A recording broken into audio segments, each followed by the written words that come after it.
Shalom, saudara-saudara yang terkasih yang setia mengikuti program Bible Study Online CK7 yang dimana kita percaya bahwa program ini menolong setiap orang, para pembaca Alkitab yang membaca Alkitab secara teratur dari pasal ke pasal untuk menyelesaikan pembacaan penuh. Ya, dan kemudian bukan hanya membaca, tapi kita juga memahami apa yang kita baca sepanjang hari ini. Hari ini kita akan membahas Mazmur 114. Merupakan nyanyian pujian yang dinaikkan oleh orang Yahudi saat mereka merayakan malam Paskah. Jadi waktu mereka makan malam dan mereka mengingat bagaimana Tuhan melepaskan mereka dari perbudakan Mesir. Sebagaimana Mazmur 113, Mazmur 114 juga adalah nyanyian yang dinyanyikan sebelum makan Paskah itu dimulai. Ini mengingatkan bagaimana Yahweh, Allah Israel, melakukan perbuatan-perbuatan yang ajaib kepada bangsa Israel. Dan keajaiban ini digambarkan di sini dalam keajaiban alam. Tapi sebelum kita membahas lebih lanjut, mari kita mengangkat pujian dan membangun keintiman kita kepada Bapa Sorgawi lewat pujian, lewat doa, lewat penyembahan kita kepada Dia. Terima kasih Bapa. Engkau Yehova Syamah, Allah yang selalu ada bersama dengan kami. Kau Allah yang menyertai kami, Immanuel. Terima kasih Tuhan, penyertaan-Mu itu menjadi identitas dan ciri kami. Engkau berjalan di depan kami, di belakang kami, di kiri kanan, di atas, bahkan sampai kalau kami pun harus melewati lembah-lembah kekelaman. Engkau ada bersama-sama dengan kami. Terpujilah nama-Mu Tuhan. Haleluya.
Pimpin langkahku dengan kasih kasih karuniamu.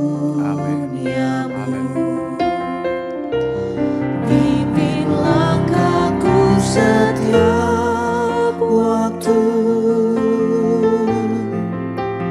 berjalan dalam roh-Mu,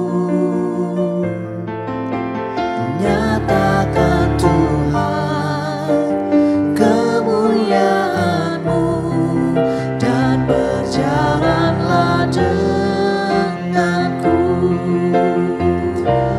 Bila Engkau tak besertaku,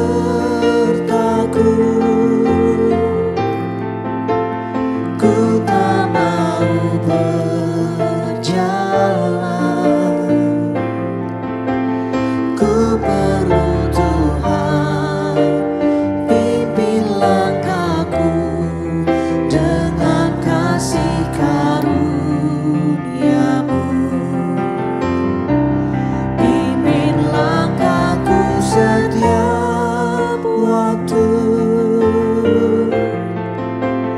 berjalan dalam roh-Mu, nyatakan Tuhan kemuliaan-Mu, dan berjalanlah denganku. Nyatakan Tuhan kemuliaan-Mu, dan berjalanlah denganku.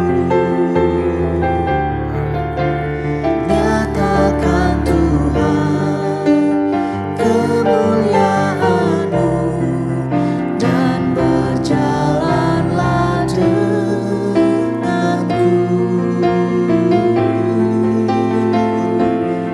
Berjalan dengan Yesus, kau suarakan Tuhan kami Tuhan.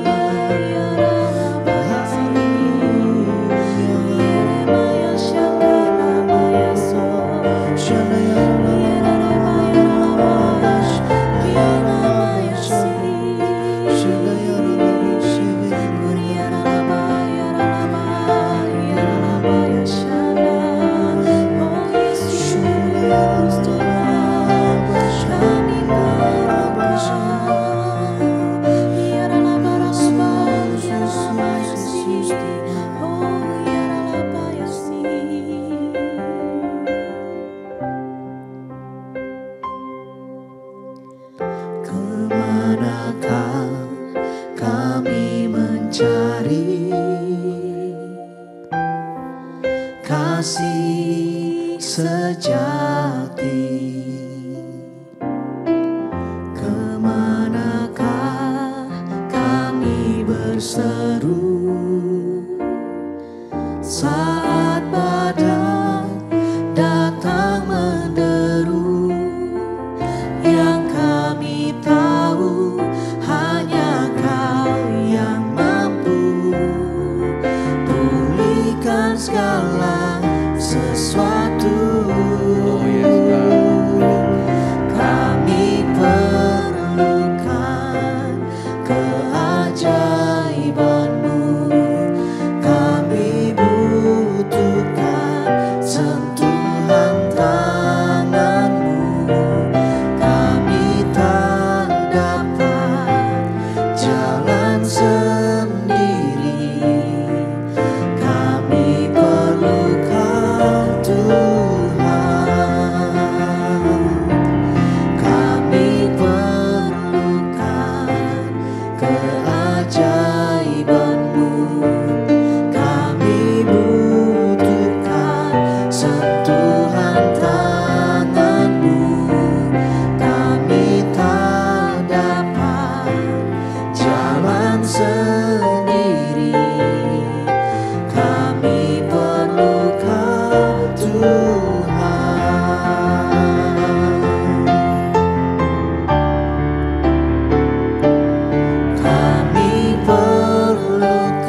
kasih Tuhan. Kau yang siap sedia menolong kami pada waktu kami memerlukan. Engkau yang menemani menyertai kami. Engkau yang akan menyatakan dirimu, kehadiranmu melewati umatmu Tuhan. Terima kasih untuk firman-Mu pada hari ini. Dan roh yang menerangi hati dan pikiran kami. Memahami firman-Mu ini. Di dalam nama Yesus. Amin. Bapak Ibu, saudara-saudara sekalian, pencinta Bible Study Online CK7. Di dalam Mazmur 114 ini yang diberi judul Keajaiban Alam ketika Israel keluar dari Mesir. Ini menggambarkan satu peristiwa keluaran, Exodus.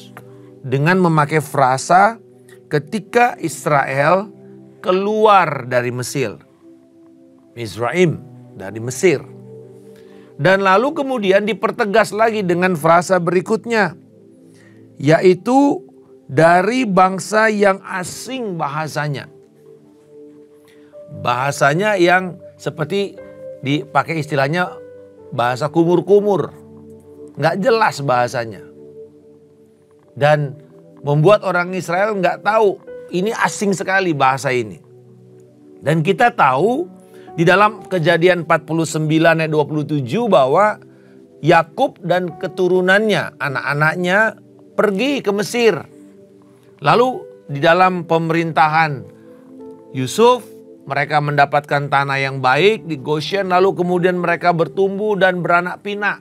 Sampai membuat orang Mesir takut. 400 tahun kemudian mereka diperbudak, mereka ditindas. Tetapi keturunan Yakub, makanya di sini bicara mengenai keturunan anak-anak Yakub yang sudah kemudian menjadi banyak. Dan itu mengancam bangsa Mesir sendiri. Akan tetapi keluarnya Israel dari Mesir merupakan cara Allah untuk bangsa ini dapat menggenapi tujuan ilahinya. Apa tujuan ilahinya? Dikatakan di dalam ayat berikutnya, maka Yehuda menjadi tempat kudusnya. Israel menjadi wilayah kekuasaannya. Ini sebenarnya adalah penekanan dari Keluaran pasal yang ke-19 ayatnya yang ke-6. Keluaran 19 ayatnya yang ke-6. Kita tahu bahwa Torah atau pengajaran hukum-hukum yang ada di dalam Pentatuk, kitab Musa itu adalah dipakai sebagai dasar dan Mazmur adalah nyanyian atau pujian pendamping dari apa yang disampaikan, baik itu hukum, acara, upacara, ritual daripada bangsa Yahudi. Kalau kita lihat Keluaran 19 dikatakan, kamu akan menjadi kerajaan imam dan bangsa yang kudus bagiku. Inilah semua firman yang harus kau katakan kepada orang Israel. Tujuan Allah sebenarnya bukan cuma sekedar membuat bangsa Israel keluar dari Mesir, lalu mereka bebas dari perbudakan. Bukan saudara. Tetapi membuat bangsa ini menjadi tempat kudus Allah. Menjadi kerajaan-kerajaan imam. Yang kemudian kalau kita lihat di dalam perjanjian baru, Rasul Petrus mengatakan ini dengan pernyataan, kamu adalah bangsa yang terpilih, imamat rajani. Artinya imam-imam di dalam kerajaan Allah. Bangsa yang kudus, umat kepunyaan Allah. Yang dipakainya untuk memberitakan kemuliaan Allah. Jadi tujuan Israel dibebaskan bukan sekedar mereka bebas lepas dari perbudakan, dari kehidupan miskin, terhina. Tetapi supaya mereka bisa menggenapi tujuan Allah dalam hidup mereka. Hal yang sama dengan kita. Keselamatan, pertobatan, dibebaskan dari setiap kutuk dosa, dari ketakutan, dari maut. Bukan sekedar kemudian kita lalu hidup enak, nyaman, dan bahkan bebas melakukan dosa-dosa baru. Bukan. Tetapi supaya kemudian itu membuat kita berjalan di dalam rencana dan tujuan ilahi. Efesus 2 ayat 10 berkata bahwa karena kita telah diselamatkan karena anugerah Allah oleh iman. Itu bukan hasil usaha kita tidak boleh bermegah. Lalu kemudian dikatakan kita ini adalah buatan Allah, puisinya Tuhan. Hasil karya atau istilah kita katakan sebagai adik karya atau the masterpiece. Setiap seniman itu pasti merindukan sebuah masterpiece. Leonardo da Vinci memiliki masterpiece yang ada di Louvre Museum, yaitu Mona Lisa. Dan ini sesuatu yang kemudian membuat semua dunia terpukau dengan wajah daripada lukisan ini. Saudara-saudara, kita adalah masterpiece-nya Tuhan. Puncak penciptaan itu adalah manusia. Yang kemudian dikatakan dia segambar, dia serupa dengan Allah. Dalam natur kita untuk bisa hidup dan bergaul dengan Allah secara intim. Nah, ini sama. Jadi dibebaskan supaya mereka menjadi tempat kudus Allah. Ayat yang ketiga dan keempat memperlihatkan bagaimana Allah membebaskan mereka dan menundukkan kuasa alam semesta. Yaitu ketika orang Israel keluar dari Mesir, lalu mereka berjalan 3 hari terpojok. Di belakang ada tentara Mesir, di depan ada Laut Teberau. Mereka berteriak-teriak. Dan bahkan ada jemaat Musa mengatakan, ngapain kami dibawa jauh-jauh dari Mesir hanya untuk mati di sini. Tapi kemudian Musa tahu dan mengangkat tongkatnya memukulkan seperti yang diperintahkan Tuhan kepada air itu. Dan dikatakan air itu terbelah. Laut itu terbelah. Dan kemudian masuklah bangsa Israel. Dan masuk juga orang-orang Mesir yang dipimpin Firaun. Tapi kemudian ketika mereka dilepaskan, orang Mesir ditutup dan ditenggelamkan. Sehingga kemudian Mesir tidak lagi menghantui Israel. Mereka berjalan untuk kemudian mempersiapkan diri menjadi tempat kudus Allah. Dan nanti kita tahu di dalam padang belantara mereka membangun kemah suci. Kemah suci menjadi pusat. Menjadi pusat. Kitab Torah itu dari Pentatuk itu dari mulai Kejadian sampai Keluaran itu persiapan. Lalu kemudian di Keluaran proses pembangunan. Dan dikatakan di imamat. Lalu itu menjadi dipusatkan. Bagaimana Allah bisa duduk atau Allah bisa hidup bersama-sama dengan bangsa Israel. Dalam kekudusannya. Dan Israel tidak mati. Tiang awan, tiang api itu gambar dari kehadiran Allah. Bahkan seperti tadi kita nyanyikan itu adalah lagunya Musa, permohonan Musa. Kalau kami berjalan dan engkau tidak ada di depan kami tidak mau berjalan Tuhan. Kenapa? Itulah identitas mereka. Identitas mereka adalah Allah sendiri, Yahweh sendiri. Dan bukan cuman Laut Teberau yang dibelah, tetapi juga dikatakan Sungai Yordan dikeringkan. Kenapa? Sungai Yordan berbalik ke hulu. Karena kemudian ini adalah peristiwa dalam Yosua 4 ayat 22. Pada waktu generasi baru yang lahir di padang belantara. Lalu kemudian mereka harus lagi menerima firman dari mulai kitab Ulangan. Lalu mereka membuat perjanjian.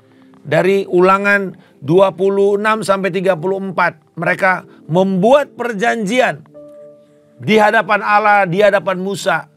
Dan Yosua di situ dipersiapkan untuk memimpin. Orang-orang yang belum pernah mengalami Laut Teberau. Tapi mereka juga diberi kesempatan oleh Tuhan. Yaitu dengan melihat Yordan dikeringkan Tuhan. Dan mereka berjalan. Kita lihat di dalam Yosua 4 ayat 22, firman Tuhan berkata, ketika Tuhan sudah membuat bangsa itu menyeberang dan diperintahkan untuk membuat batu-batu peringatan. Lalu dikatakan nanti bahwa apa arti batu-batu ini? Ayat 22 mengatakan, kamu harus menjelaskan kepada anak-anakmu. Demikian, orang Israel telah menyeberangi sungai Yordan ini dan di tanah yang kering. Kita tahu bahwa Yordan waktu itu juga menjadi satu ancaman.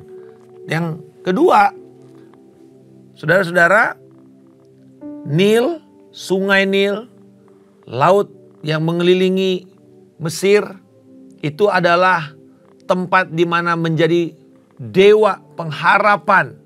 Itu dewa air, dewa Nil.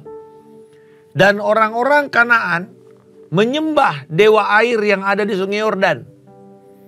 Jadi ketika orang Israel itu menyeberangi Yordan dengan kering, langsung gempar semua bangsa-bangsa yang ada di negeri Kanaan. Mereka langsung tahu Allah mereka yang disembah oleh Israel mengalahkan dewa air yang melindungi dan menjadi sumber bagi tanah Kanaan, yaitu Yordan. Bayangkan, Allah bekerja menundukkan dengan kekuatannya alam semesta. Tujuannya agar generasi yang baru yang lahir di padang belantara bisa mengalami mujizat yang sama, melewati proses yang sama untuk mereka bisa mendapatkan janji Allah. Ayat 3 dan 4 ini adalah metafora tentang kemenangan yang diberikan Allah kepada bangsa Israel. Laut melihatnya lalu melarikan diri, sungai Yordan berbalik ke hulu, gunung-gunung melompat-lompat seperti domba jantan, dan bukit-bukit seperti anak domba. Ini berupa gambaran kegirangan atas kemenangan yang Tuhan berikan kepada Israel. Dan kekuatan Allah ini kemudian diberikan sebuah pertanyaan retoris, ayat yang kelima. Ada apa, hai laut, sehingga engkau melarikan diri? Hai sungai Yordan, sehingga engkau berbalik ke hulu? Hai gunung-gunung, sehingga kamu melompat-lompat seperti domba jantan? Hai bukit-bukit, sehingga kamu seperti anak domba? Ada apa dengan kamu? Kok kamu gak bisa menghalangi bangsa Israel masuk ke dalam perjanjian Allah? Ada apa? Ya ini gak perlu dijawab, ini namanya rhetorical questions. Artinya itu sudah terjadi. Dan mereka gak bisa bilang apa-apa kecuali mengatakan, ya Tuhanlah yang melakukan semua itu. Itu adalah perbuatan ajaib Tuhan. Lalu dikatakan gemetarlah bumi di hadapan Allah Yakub yang mengubah batu menjadi kolam air. Kita tahu bahwa Tuhan memerintahkan di Meriba bagaimana air itu dicurahkan dan kemudian menjadi sumber air dari gunung-gunung batu, dari tempat yang kelihatannya tidak mungkin ada sumber air. Mereka bisa mendapatkan air jernih. Dan dikatakan dari batu yang keras menjadi mata air. Allah kita melakukan perkara melampaui kekuatan alam. Dan ini yang kita percaya, bahwa Tuhan adalah Tuhan yang menjadi sumber keselamatan.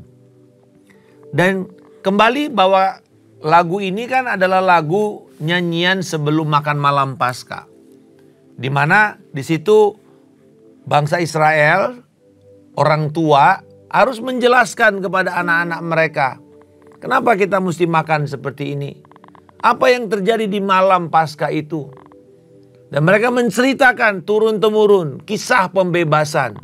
Dan mereka menceritakan karya The God of Exodus, Allah keluaran, Yahweh yang mengeluarkan mereka dari penderitaan, dari tekanan bangsa yang asing itu.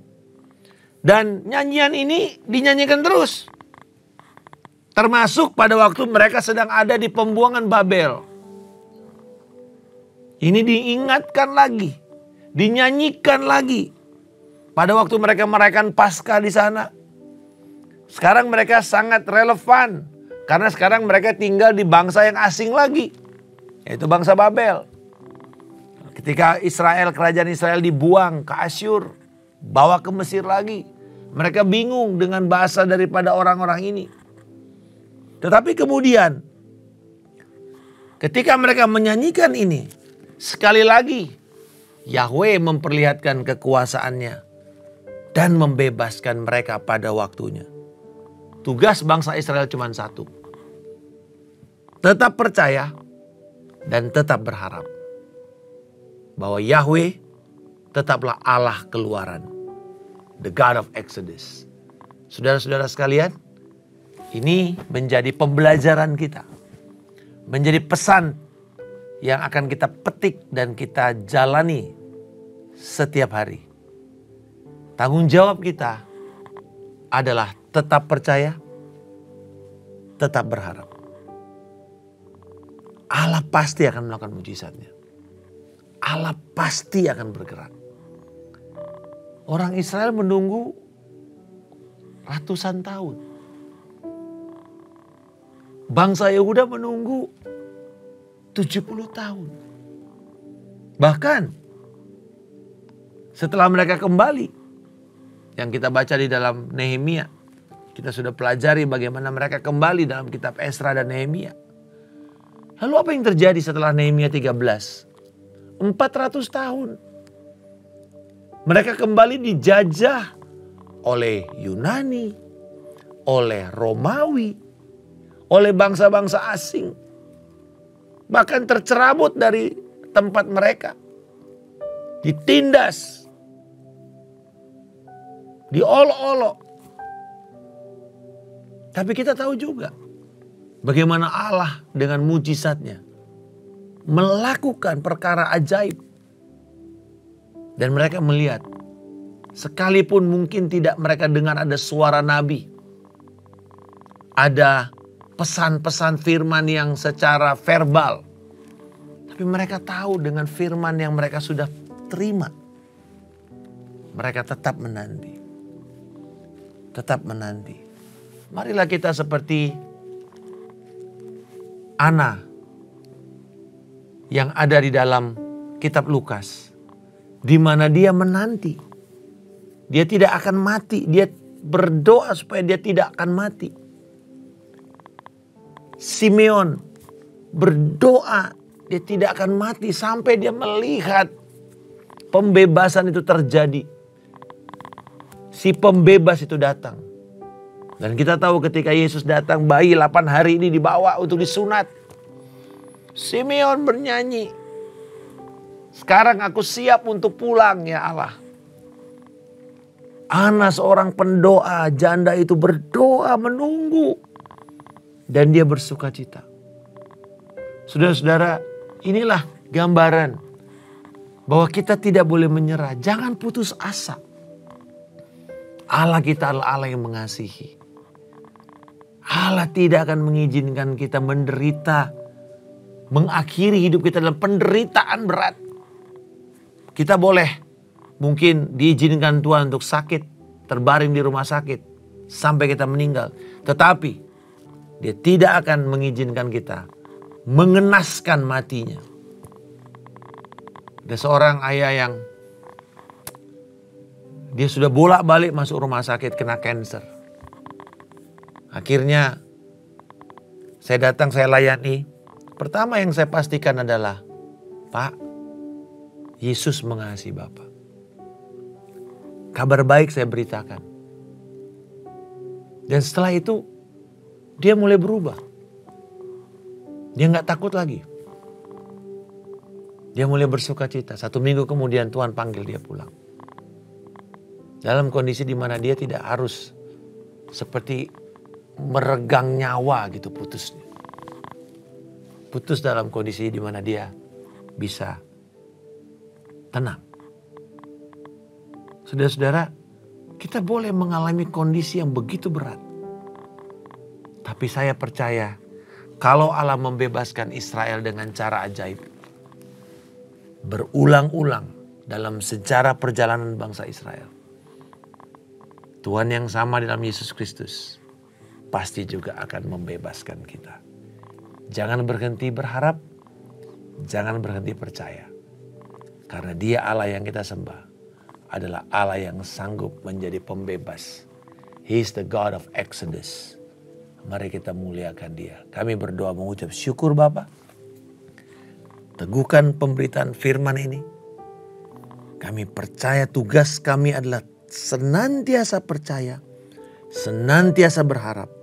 Karena firman berkata bahwa pengharapan di dalam Tuhan, di dalam Kristus tidak pernah mengecewakan. Pengharapan kami adalah pengharapan yang kekal, di mana ngengat, karat, pencuri tidak bisa mengambil harapan itu. Dan pengharapan itu sudah secure di dalam Kristus yang tinggal di dalam kami. Terima kasih Bapa untuk hadirat-Mu. Terima kasih untuk penyertaan-Mu. Walaupun kami mengalami keadaan yang jauh asing dan jauh daripada tempat beribadah. Tetapi Tuhan Engkau melakukan pembebasan kepada kami. Memberikan kepada kami sukacita. Dan mengingat terus kapan waktu kami dibebaskan itu. Mengingat waktu kami dimerdekakan dari kutuk dosa. Mengingat waktu kami dilahirkan kembali dan Roh-Mu tinggal di dalam kami. Terpujilah Engkau Tuhan. Di dalam nama Tuhan Yesus Kristus kami telah berdoa dan mengucap syukur. Haleluya. Amin. Tuhan Yesus memberkati. Sampai bertemu dari kesempatan berikutnya. Shalom.